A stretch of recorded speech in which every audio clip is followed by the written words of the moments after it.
Hey everyone, it's Shoebox Legends. Thanks for joining me again today. I'm curious about your feelings on today's topic, but I've heard quite a few folks say in the recent past that they are quote-unquote priced out of the hobby. And I can certainly understand their sentiment. I've heard this on other channels as well, what I'm about to say, and that this is sort of my viewpoint on it. And I agree that there are elements of the hobby that we are all priced out of, and but that doesn't mean that you cannot have fun in the hobby at any price point. So I would say if you're priced out of the hobby, just expand your horizons and just be willing to have some fun. And I think for not a lot of money, there's still some really cool stuff out there that you can find. And a lot of the early videos in my channel have focused on that as sort of a theme. And today's is another example of that. So I've mentioned a couple times, I have not been able to find retail blasters in the wild in well over a year. And it is what it is. It's a common theme. I certainly check anytime I have to stop in Target, but the shelves have been barren for 12 months or more. But, instead of getting down about that, I just choose to get creative. So today's video is a seller that I found on eBay who had a lot of very, very reasonably priced buy it now or best offer auctions. So, tons of cards listed. Best offer price was, typically somewhere under $2. But when I watched a couple of his auctions, he sent, proactive offers to me that were, under $1.50 for some of those cards. And then on top of that, I noticed that he had a flat rate, very reasonable flat rate shipping, especially from Canada, which is where these derived from. So he charged just a few bucks, whether you won, one auction or 20 auctions. And that's an important distinction because, buying one card from him for $1 or $2 and getting it shipped is not very economically feasible. And so I'm assuming that's why his sales weren't doing very well. But if you check out his inventory and he has, 9 or 10 things you like, you're kind of getting a bargain now, So anyway, I'm kind of blabbering on. But what you see in front of you is the small stack of cards that arrived in the bubble mailer that I picked out from this eBay seller. And curiously, the price of these sum total was just about $19 and change. So I thought, this is an interesting video. We'll sort of compare this to a blaster. I just think of this as an eBay blaster that I assembled with this one seller. So I think I got something like 13 cards here. Some of them came in lots, which I'll explain. Others are individuals. So, on average, I paid, between $1 and $2 a card, although some of these were less than that and some were more. But let's just get into it. So the first lot that I grabbed was 3 refractors of Shohei Ohtani from last year's Topps Chrome set. I know this guy sort of took a step back, dealt with some serious injury, and doesn't seem to be as hot in the hobby as he was, a year or two ago for sure. But I still find him to be a fun guy to collect. And so I grabbed this lot of 3, which was a standard refractor, a second standard refractor, and a prism refractor as well. These are in great shape. I don't really think there's a lot of value here, especially in terms of, with PSA's new grading costs. I don't see myself sending in a card like this and paying $20+ to have it slabbed, but I will stick them in my shiny baseball card binder and enjoy them immensely. And I want to say that lot of 3 was like $1. So on the same note, I grabbed this pink Miguel Cabrera. Ever since the pink refractors were introduced, which I think was back at maybe in like 2015 or so, I've just really enjoyed these. I will gladly grab a pink refractor of a future Hall of Famer anytime that I can find one for pocket change. And again, this one was like $1. I like the shot of Miggy here in his shades, classic taking a cut shot. So that was an easy addition for $1. Next up, we have Kyle Lewis. So this is his Topps Archives rookie, I believe, done in the style of 1955 Topps, which is a set I really like and a set that I'm actually trying to complete. And really grabbed this one again because of the low cost, the free combined shipping, and the fact that, this guy won the Rookie of the Year, and I don't think I had a single card of him in my collection prior to this. So, how can you go wrong for $1?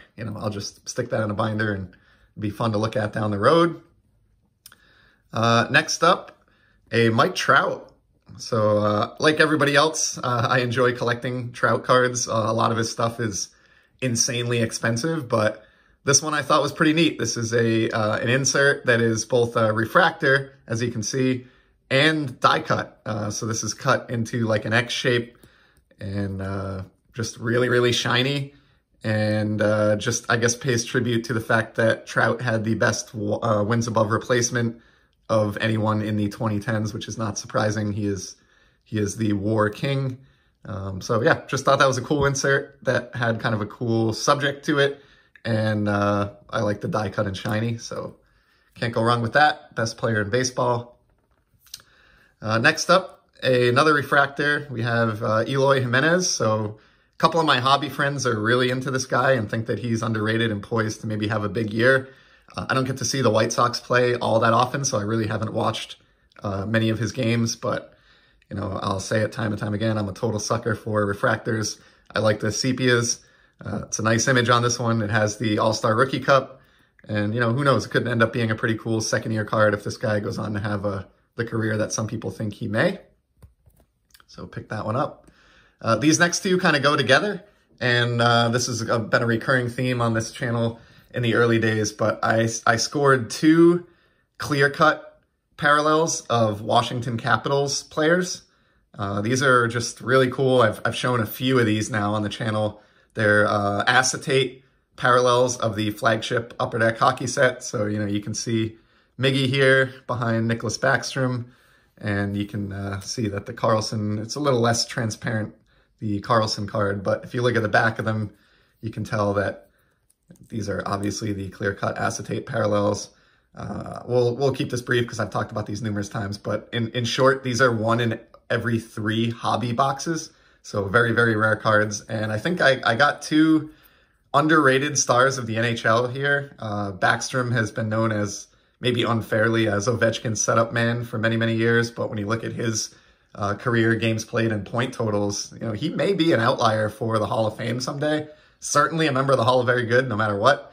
And then John Carlson, who's a very, very talented young defenseman with a bright career, you know, many years left to play, a younger guy than Backstrom. But I just thought it was cool that these were teammates from a successful team, 2 really good players, and these were incredibly reasonably priced at like $1.30 a piece. So happy to tuck these away with my other clear-cut parallels. Those were actually the 2 cards that drew me to the seller to begin with.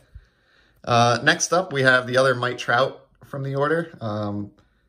Obviously, you know, I grabbed this one because I love shiny cards. I had not actually seen this insert, and I'll confess, I think I overpaid for this one a little bit. So I think I shelled out like $2 for this card. And then when I looked afterwards on ComC, you can get them for like $1.25. But I guess the downside there is then you have to wait 6 months to get a look at it. But either way, really cool card. I had not seen these. I love the sort of sparkle effect on the background here.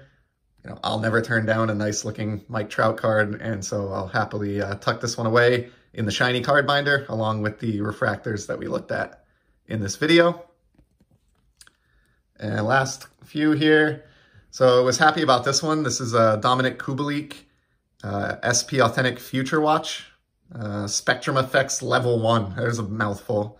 Never seen this card in my life. I don't know anything about the history or backstory of it, how rare it is. It's shiny. It's a guy that wasn't really represented in my collection prior to this, and who I think is, you know, potentially is already turning out to be kind of a stud at the NHL level. So I was happy to scoop this one up. It's from the last year's SP Authentic release.